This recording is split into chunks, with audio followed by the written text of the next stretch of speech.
เบิ่งผู้เดียวได้กินข้าวนั่นเด้นั่งหลายเพราะว่าสินั่งเพื่อสาวเพิ่นได้ยันมื้อนี้วันเสาร์วันอาทิตย์แล้วเพิ่นสิอยู่รินน้ำพลอย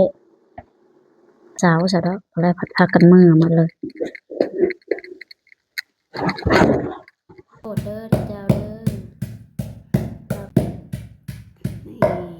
คนต่ำไว้นี่อย่าไปเคาะโคกเด้อปิดทุกคนเด้อสองพี่น้องที่คอยกินข้าวปิดบาดเนาะนับข้าวกินเอาบวงบ่ได้เอาบ่ได้มีแนวตักเลยแต่แซ่บอยู่ว่ะเหมาะเอาไม้สักคน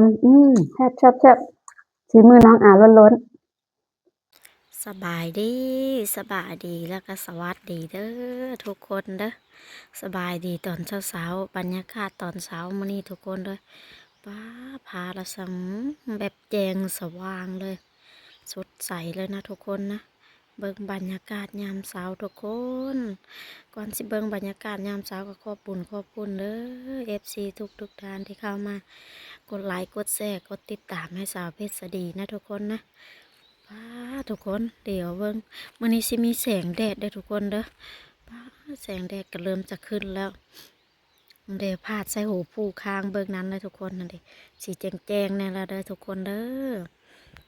บัดนี้สาวคู่ก็สิได้ไปนึ่งข้าวเด้อทุกคนเด้อสาวเพชรสดีก็สิได้ไปนึ่งข้าวก่อนนะทุกคนนะนึ่งข้าวก่อนทุกคนเลยนึ่งข้าวก็นึ่งใช้หม้อไฟฟ้าเด้อสักหน่อยตอนต่อไปนี่แม่นสิได้ล้างถ้วยแล้วก็สิเฮ็ดหม้อน้ำไหมนะทุกคนนะเฮ็ดหยังล้างถ้วยเพิ่นได้สาวเพิ่นเป็นคนล้างถ้วยเมื่อคืนนี้เพิ่นกินตำนี่มาตื่นเมื่อเช้ามาเพิ่นล้างหมูเพิ่นเมื่อมาแล้วเอาน้องใส่น้องจนเมื่อมาแล้วยังแต่เพิ่นนะได้ล้างถ้วยสาวล้างถ้วยเด้อสาวก็จะได้ใส่ข้าวทุกคนเอ้ยนั่งข้าวกับนั่งใช้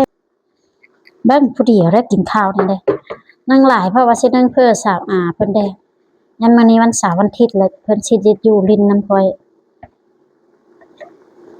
คันเพิ่นบ่มาเฮ็ดสวนเพิ่นนะ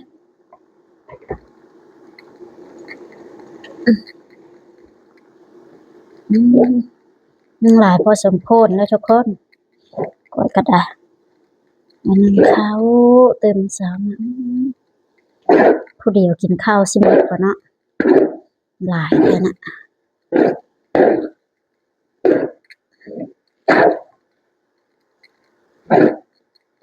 ข้าวเก้าแล้วทุกคนเด้ออันนี้นะ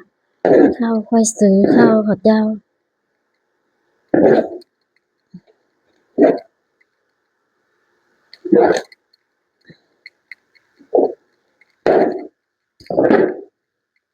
กินมัดมื้อเลยคืนนี้เขาน้องใส่น้องส่งน้องอาเจนมากินข้าวน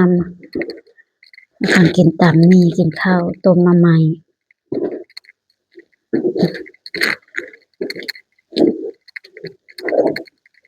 คิดว่าสุเพิ่นสิอยู่ฮอดมื้อเช้าซะดอกก็เลยพากันมื้อมาเลย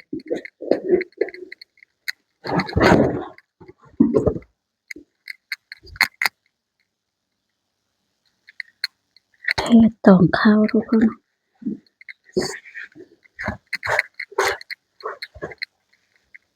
เดแล้วนะทุกคนได้ใบตองกล้วยตัวนั้นเด้อจิตเอาเสี่ยวได้บ่ใบตองกล้วยเฮ็ดมุกหน่อไม้ได้บ่โอ้โหนี่ไข่เลยเนาะบ่เอาตัวนึงนะตัวอ่อนตัวนี้บ่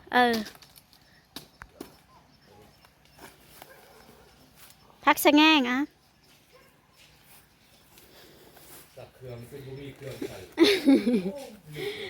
ห้อยไปโทรมดบ่กันแนวกินนี่กาแดดฝนลมไปสิได้เวลาซักแดดหนาวป่านนี้น้ำกระจนบ่ายบ่ได้แดดเนาะพั พักยังใช่เจ้านี่อ่ะ กูตะด่าง พักอันนี้ได้ กูตะด่างนางบัดตัวช่างจะดอกผักกระแยงกับ เอาหลายๆได้ได้ด ลู อก เกะ หืม ลูกเกะนี่ ลูกเก๋บ่อ พอได้เลย เอาอีกจักหน้อยเอาขึ้นไปปุยงเหียนนั่นก็งามแต่ละผักสาแงงเอาเมื่อแกงใส่หน่อไม้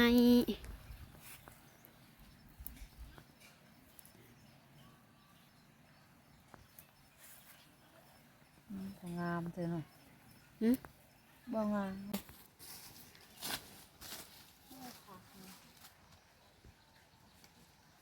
เด็ดเอาโลดเมื่อแล้วก็ล้างเอาแก่อ่อนก็อย่ามัน แก้ๆเนาะ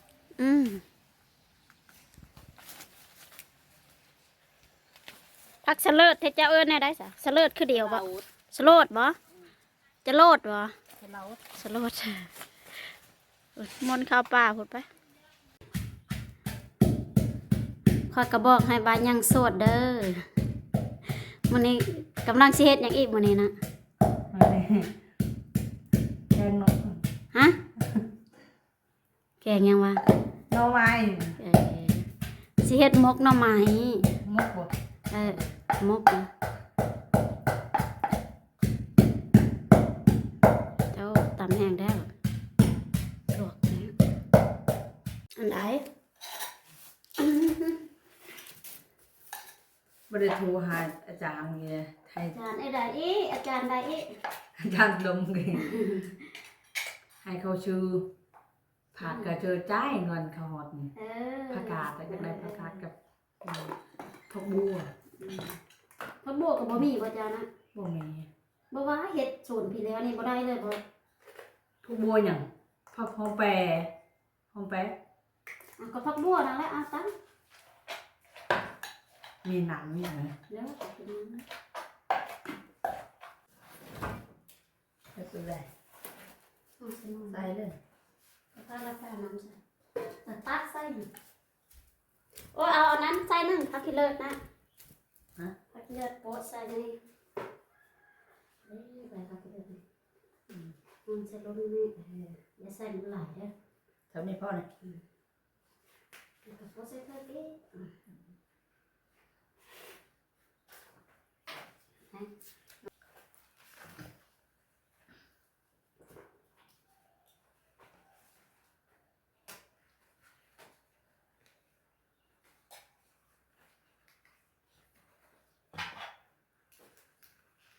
ผู้ไทยค่ะเพื่อเป็นได้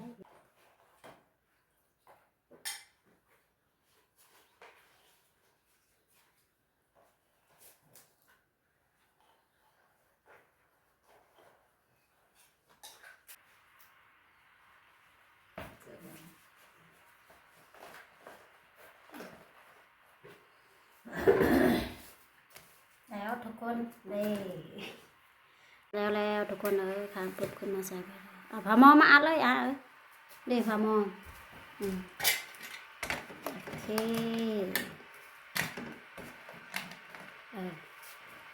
ทุกคนบ่แม่นสุกแล้วบ่นี่บ่อ๋อตัว จะกินแห้งเลย สาวอาว่ากับควายว่าจะกินแห้งแล้วว่ะเยอะแห้งแล้วเพราะว่าตอนนี้ก็9 โมงแล้วทุกคนยังไม่ทันได้กินข้าวเธออยู่เมื่อคืนนี้เขาใส่มาลินน้ำบอสิเอ็ดแต่เมื่อคืนนี้แล้วเอ้าเบิ้งบ้านนี่ปิดไผ่เอ้าบ่งเบิ้งเนาะน้ำลายสิแตกสิต่วยแล้วเนี่ย เป็ดเลยเป็ดก็เป็นแล้วเป็นยังคือวัวเป็ดทอดเลยนี่บ่ ทอดก็ได้ตักมาใส่ถ้วยแล้วทุกคนเลยย่อออกตะกะหม้อแล้วก็มาใส่กระโตกเลยเบิ้งสิเป็นกินอยู่ปะหม้อหน่อไม้ค่อย โอ้น่าแซ่บอยู่เด้เฮ้ยเลยแต่แซ่บอยู่ปะหม้อหน่อไม้ทุกคนแซ่บฝีมือน้องล้นน้องเจียวนั่งพักกัน เราได้ไปอ่างเนาะพักกันจองเนาะ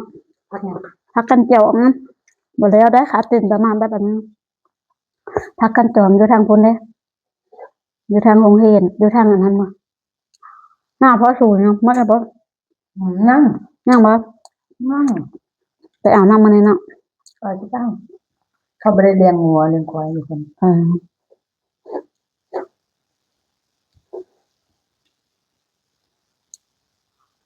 จากโมง8 โมงมัน 9 โมงจน10 โมงยัง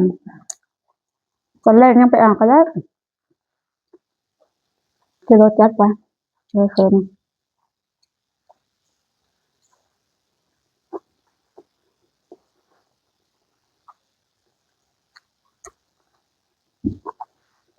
ให้คำง่ายๆแล้วนะ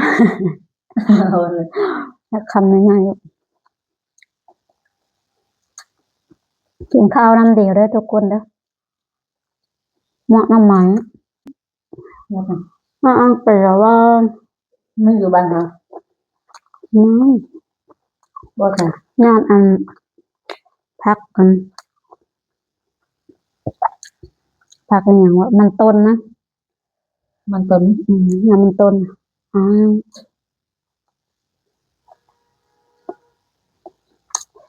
รถผ่านมาไปเที่ยวกับป้าร ถเข้าพวกเฮ็ด